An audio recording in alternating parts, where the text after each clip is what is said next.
जैविक महोत्सव इंदौर में है और यहाँ पर हम पहुँचे हैं S5 फार्म के स्टॉल पर। यहाँ पर हम राहुल जी से मिले हैं जो कि यहाँ पर काफ़ी कुछ लेकर आए हैं और बड़ी सोच लेके आए हैं। और गाय माता के साथ साथ बैल का क्या महत्व है उसके ऊपर आज के इस वीडियो में हम डिटेल जानकारी आपको देने वाले हैं। तो आप वीडियो को पूरा देखें और चैनल को सब्सक्राइब करें। राहुल जी, सबसे पहले तो हमारे भाइयों को आप गाय और बैल के बारे में अब देखिए, अब कोई भी, ये मेरी निजी राय है, तो किसी को भी मैं आहत करने की कोशिश नहीं कर रहा हूँ, तो मैं क्षमा प्रार्थी हूँ। पहले जब हम गाय और बैल की बात करते हैं तो गाय की बात करते कृष्ण भगवान दिखाई देते हैं, बैल की बात करते बलराम दिखाई देते हैं।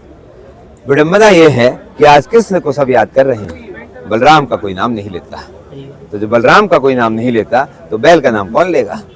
तो ऐसे ही बलराम भुला दिए गए, ऐसे ही बैल भुला दिए गए, नाम सिर्फ कृष्ण का हो रहा है। तो हम पुनः उस बलराम के नाम को, उस हल को और उस बैल को स्थापित करके छोड़ेंगे। तो जिन बैलों की शुद्ध कोई नहीं ले रहा, तो वो सारे बैलों ने मिल करके हमें बैलों का अधिपति बनाया है, बैलाधिपति। तो हम बैलों की भाषा बोलते हैं और हम लोगों को ये बता रहे हैं कि आप दूध पीते हैं, दही पीते हैं, आप छाछ चाहिए, आपको मक्खन चाहिए। सबसे पहली बात तो ये है कि आपको ये नहीं पता वो आती कहाँ से। तो लोगों को अगर पूछा जाए तो वो कहते हैं मदर डेयरी से आता है दूध, सरस से आता है दूध। तो मदर डेयरी और सरस कब से दूध देने लगी? दूध तो गाय दे रही है। बिल्कुल सही बात है। सारे जानवर अच्छे होते हैं, लेकिन अभी आप देखते हैं कुत्ता बड़ा स्वामी भक्त होता है। और हर आदमी जो पढ़ा लिखा हो या अनपढ़ हो या शहरी क्षेत्र में रहता हो, 10 कुत्ते की ब्रीड जानता है, लेकिन जिस दूध से शरीर का निर्माण हो रहा है उसे एक गाय का नाम नहीं जानता। तो हमने क्या शिक्षा हासिल की? कुछ हासिल नहीं किया। इन गायों को सामने लाने के लिए हमने 2025 में गायों का एक कैलेंडर बनाया, कुंभ के मेले में लेकर के गए। वहां हमने बैल को ये माना जाता है कि नकारा है, बैल किसी काम का नहीं है, बढ़त बुद्धि है। तो हमने उसको बताया कि बढ़त बुद्धि नहीं है। एक जमाने में बैल पुत्र के बराबर होता था, जब घर में बैल पैदा होता तो जश्न होता था। आज बछड़ी हो रही है तो जश्न हो रहा है। विचार कितने बदल गए, क्योंकि आज हम उससे कुछ कमाना चाहते हैं। कमाई में बेटी को भी नहीं छोड़ रहे हैं कि बेटी भी कमा के डाले। अरे बेटे को सक्षम बनाओ, बेटा कमा के डालेगा, बेटी को क्यों परेशान कर रहे हो? तो बैल की बात कोई नहीं करता। तो हमने वहाँ कुंभ के मेले में एक बैल से चलने वाली घानी लगाई, जो कि आप वहाँ देख रहे हैं, बैल की घानी। और हमने बैल की चक्की लगाई और करोड़ों लोगों को हमने दिखाई कि ये बैल जो है ये खुद अपनी स्वाभिमान की रोटी खाएंगे। तुम्हारी भीख नहीं चाहिए इसे, जो आप 2 रोटी दे देते हैं वो स्वाभिमान की रोटी नहीं है। इस दुनिया में कौन ऐसा है जो भीख का खाना चाहता है? कोई नहीं खाना चाहता। तो बैल भी नहीं खाना चाहता। आपने उसे नकारा बना दिया। किसने बनाया? आपने, मैंने, इन्होंने। ठीक है, तो उनसे काम कराइए।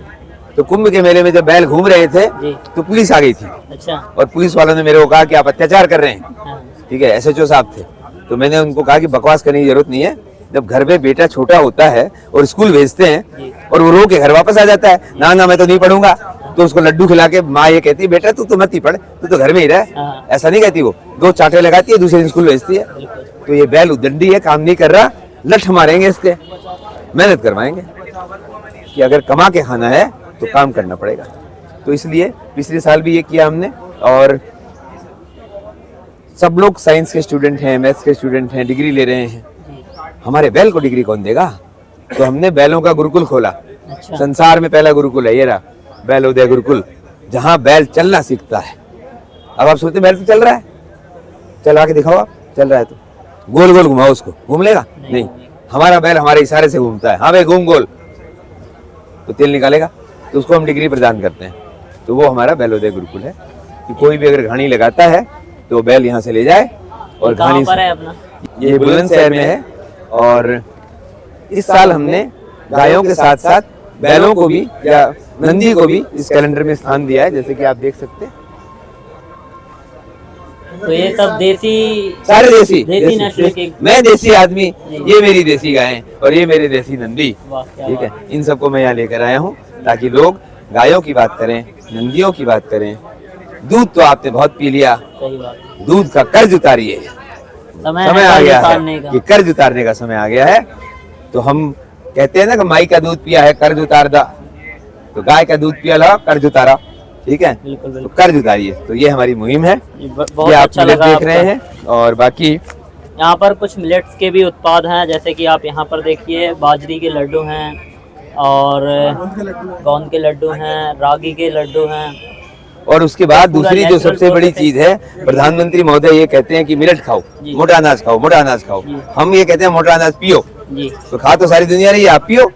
आप तो ये कैसे मिलेट पिला के रहे शरबत, हैं? मिलेट के शरबत है ये। अच्छा, और विश्व में हम अकेले हैं जो मिलेट का शरबत बनाता है। क्या बात तो है। हम मिलेट के शरबत बना रहे हैं, बाजरी का है, ज्वार का है, कोडो मिलेट का देखिए है। मिलेट्स खाने के साथ साथ पीने की भी जरूरत है। उसके बाद जो युवा है आज का, वो कोक पी रहा है जी। और अपनी गाड़ी कमाई अमेरिका को भेज रहा है। बिल्कुल। तो हमने इसका एक और ऑल्टरनेटिव निकाला जिसे कहते हैं रेडी टू ड्रिंक, की बोतल में ज्वार है, बोतल में पाइनएप्पल है, जी। मतलब अनानास है और दालचीनी है, हाँ। और उसको आप फ्रिज में ठंडा कीजिए और कोको कोला की तरह पीजिए और अपनी गाड़ी कमाई अपने किसानों के घर भेजिए।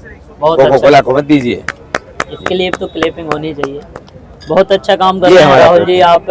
और हमारे किसान भाइयों को आप क्या संदेश देना चाहते हैं? किसान भाइयों को हम ये संदेश देना चाहते हैं कि ये एक भ्रांति है कि पैसे के बिना काम नहीं होता।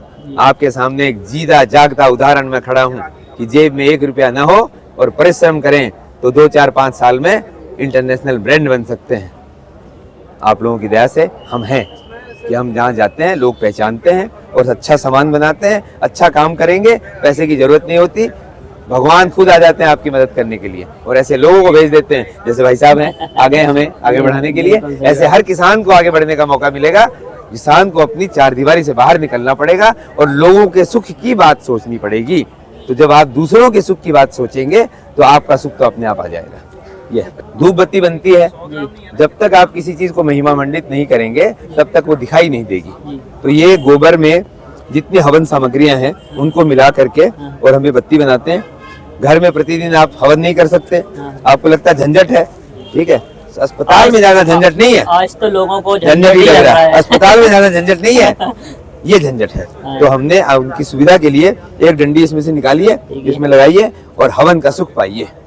सीधा आपको कुछ नहीं कुछ करना नहीं है। करना। इसमें से एक बत्ती निकाल के इसमें लगाना लगाइए, है और बस सारी हवन सामग्री है इसमें, तो आपके घर में डेली हवन हो गया। वाह, तो क्या किसान भाई जिनके यहाँ गोबर है वो इस तरह की चीज बनाएं, लोगों को पहुंचाएं और अपने सस्टेनेबिलिटी में जोड़ें।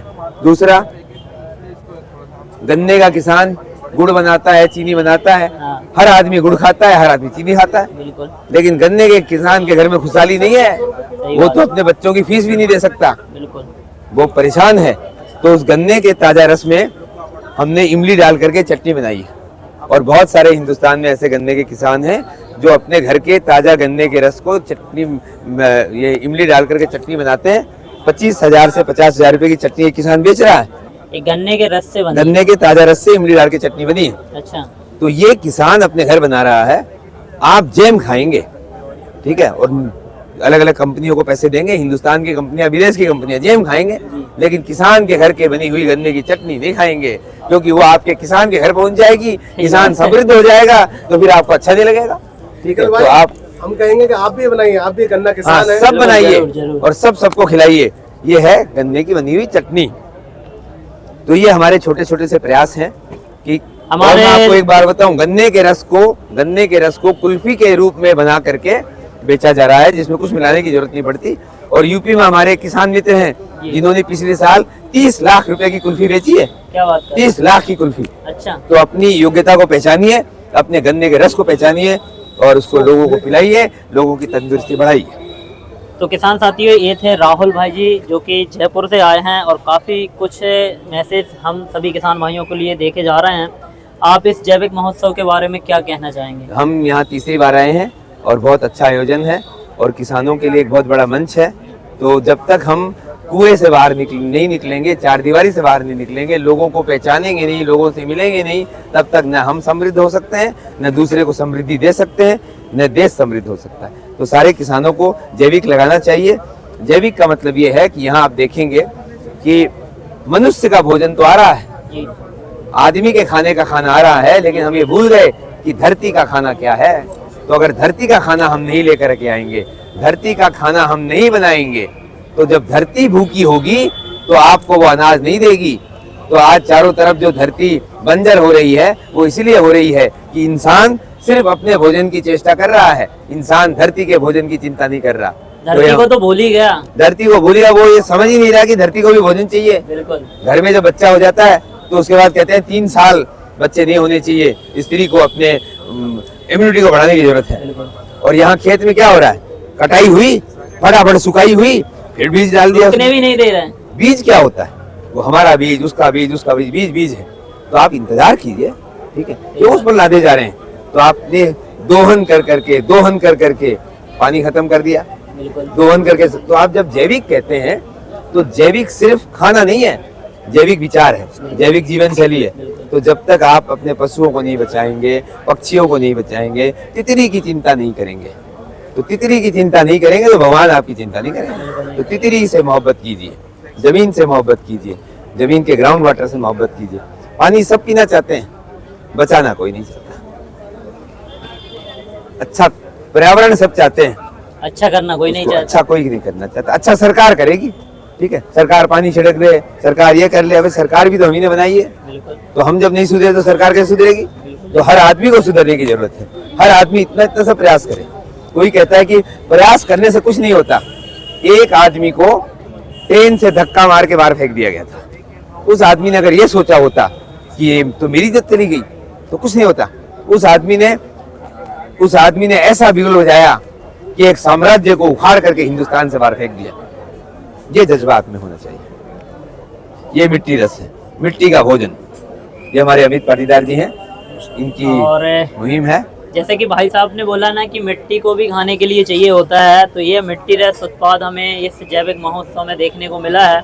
और इसके बारे में हमारे भाई साहब अमित पाटीदार जी इसके बारे में डिटेल जानकारी देंगे कि ये मिट्टी रस है क्या। तो जैसे किसान साथियों, माँ सीता जैसे धरती में पैदा हुई थी और पुनः धरती में समा गई थी, तब उन्होंने विश्व में एक ऊर्जा धरती में छोड़ गए थे। और उस सतयुग के बाद आज कलयुग है, उस कलयुग में आज मिट्टी कोई बात नहीं करता है, हर किसान उत्पादन की बात करता है। आप जानते हैं देश की दुर्गति क्या है, कोई मिट्टी की बात नहीं कर रहा। तो हमें मिट्टी को बचाने की जरूरत है। तो हमने बनाया है 4 साल की मेहनत के बाद ये मिट्टी रस। आपने 4 साल की मेहनत की मिट्टी को उपजाऊ बनाने के लिए मिट्टी रस बनाया। हाँ जी। इसमें ऐसा क्या है जो उपजाऊ हो जाएगी मिट्टी? देखिए, उपजाऊ हमने ये देखा कि उपजाऊ मिट्टी कैसे हो। जी। तो हम जब जंगल गए तो जंगलों में इंसान नहीं है, ये काली खोपड़ी वाला इंसान नहीं है। जहाँ इंसान पहुंच जाते हैं वहाँ दुर्गति हो जाती है। तो हमने जंगलों की मिट्टी जो हमेशा ईश्वर ने खुद बताई है, उसमें हमने जीवाणु खोजे। जब हमने जीवाणु खोजे तो हमें असंख्य जीवाणु हमने मिले। तो हमने उसकी मेटाजेनोमिक्स किया, एक तरह की रिपोर्ट होती है जिसके अंदर हम जान सकते हैं कि इसके अंदर कौन से जीवाणु हैं, कौन से पैथोजन हैं और कौन से हमारी मिट्टी के लिए दुष्परिणाम है। तो हमने उसमें से सबसे सकारात्मक जीवाणु को हमने खोजा और लाइफलाइज टेक्नोलॉजी से हमने इसके अंदर डाले। साथ साथ अभी हमने बैलों की बात करी तो हमने इसमें बैलों का गोबर भी करा। अच्छा। तो मैं बताना चाहूँगा हमने बैल का गोबर क्यों शामिल करा। हमने गाय का गोबर और बैल के गोबर का एनालाइज करा।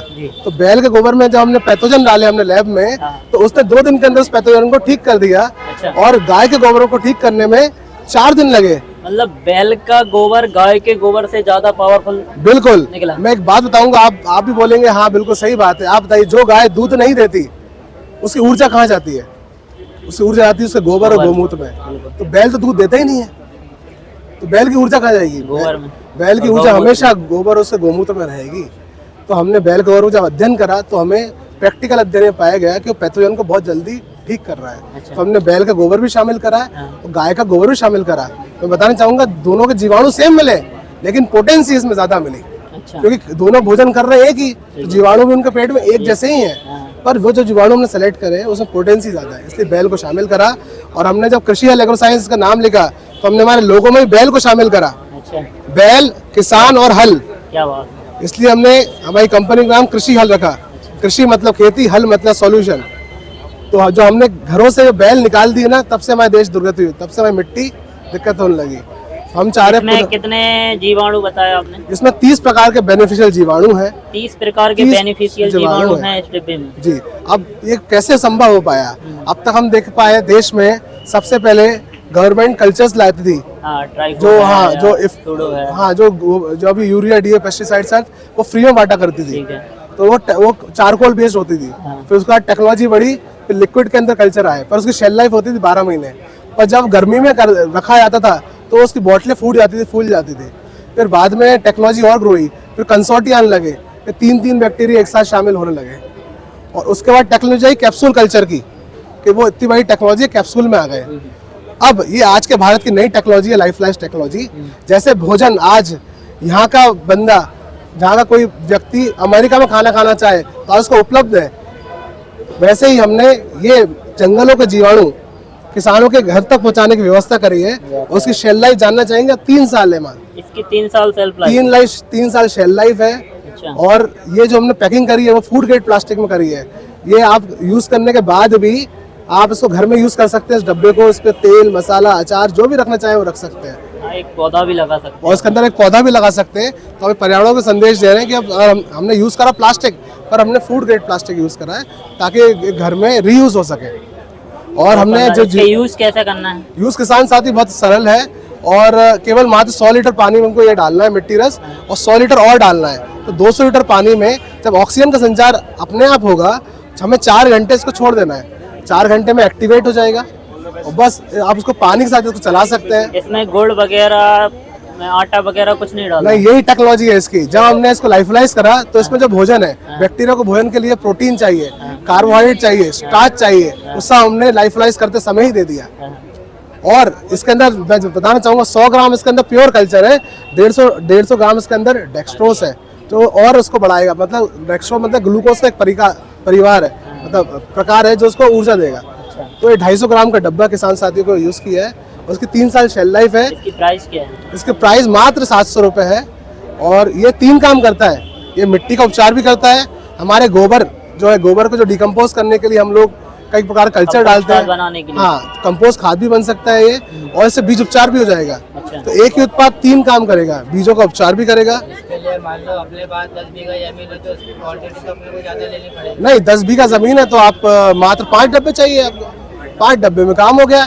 इसको पुनः बार बार इस्तेमाल नहीं करना है, एक ही बार पूरे महीने में एक बार ही। जैसे ठंड और बारिश का काम तो हो गया जी। गर्मी आई, गर्मी में तो खेत सारे खाली हो गए। हाँ जी, हाँ जी, खाली हो गए, पूरे हो गए। हाँ जी, हाँ जी, खत्म ही हो गया। हाँ जी। तो ये जो जीवाणु है जमीन में होना चाहिए, तो उसके टेम्परेचर से मर जाएंगे। फिर अगली बार क्या होगा? बताओ। कोई भी जीवाणु मरता नहीं है, ये भ्रांति है। जीवाणु मर जाते हैं, जीवाणु सुप्त अवस्था में चले जाते हैं। जहाँ उसको ठंडक मिलती है वहाँ चले जाते हैं। ठंडक कहाँ मिलेगी? जहाँ छाँव होगी, पेड़ होंगे, वहीं तो होगी ना। ये आपका सवाल बहुत वैलिड है। जब सुप्त अवस्था में नीचे ले आते हैं तो गहराई में नीचे ले आते हैं। जैसे केचुआ वो डॉर्मेंसी में नीचे ले आता है, जैसे ही बारिश की बूंदें आती है पुनः वापस हो जाते हैं। तो ये हमने जामन ऐसा बनाया है, जंगलों की मिट्टी से बनाया है। तो जंगलों की मिट्टी में जीवाणु हमेशा रहते हैं। हटाया, पत्तों को हटाया, वहाँ से मिट्टी लाया, उसको कल्चर तो जैसे ही पानी गिरेगा वो पुनः आपको वापस मिल जाएगा। तो ये व्यवस्था हमने बनाई है, ये वही कंसेप्ट है। सोच रखा है कि मैंने ये बनाया है कुछ जीवाणु हाँ जी। जंगल से मिट्टी लाके। तो इसलिए जंगलों की मिट्टी लेना चाहिए। कोई भी आप जावन होना है। कोई आदमी का कोई जाने का काम है ही नहीं, कोई पेस्टिसाइड का काम नहीं, कोई कुछ नहीं करता। इसीलिए मैंने इसको देखा कि इसकी क्या प्राइस है। ये मात्र 700 रुपये है। और लिक्विड में है कि ये पाउडर फॉर्म में है। फॉर्म में है?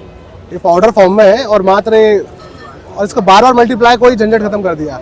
इसमें हमने CFU काउंट डाले, वो 70 × 10 की भाग 9 इस लेवल के हमने जीवाणु उसमें डाले हैं। जो 10 बार हम जामन मल्टीप्लाई करने के बाद जो आते हैं वो एक ही बार आपको मिल जाएगा। इसलिए हम चाहते हैं कोई इंसान हाथ नहीं डाले। जो जंगलों में कोई इंसान नहीं पहुंचा तो यहाँ भी कोई इंसान हाथ न डाले, तो कंटामिनेशन नहीं होगा। लड़ाई आज कंटामिनेशन की है। जैसे जैविक में लड़ाई कंटामिनेशन की है, कानून शुद्ध नहीं मिल रहा है, ऐसे ही जामन भी ऐसे ही हो गया है। जामन आज के विषय नहीं है, जामन सतयुग का विषय है। सतयुग से हम दूध दही जामन खा रहे हैं, वो कोई छेड़छाड़ नहीं हो रही। जामन कोई खरीदा नहीं आता है। तो वही हमने इसमें जंगलों के जीवाणु उसमें डाले हैं ताकि कोई इससे उसको बार बार मल्टीप्लाई का झंझट खत्म करा, कंटामिनेशन नहीं आए। जो हम दे रहे हैं वही किसान को मिले। बहुत शानदार अमित जी, आपने काफ़ी अच्छी जानकारी हमारे किसान भाइयों के लिए दी, उसके लिए हम आपका धन्यवाद करते हैं। किसान साथियों, हमारे साथ जुड़े रहें, हम और भी जानकारी आपको देते रहेंगे। आज के इस वीडियो में बस इतना ही। मिलते हैं नई वीडियो में नई जानकारी के साथ। जब तक के लिए जय जवान जय किसान।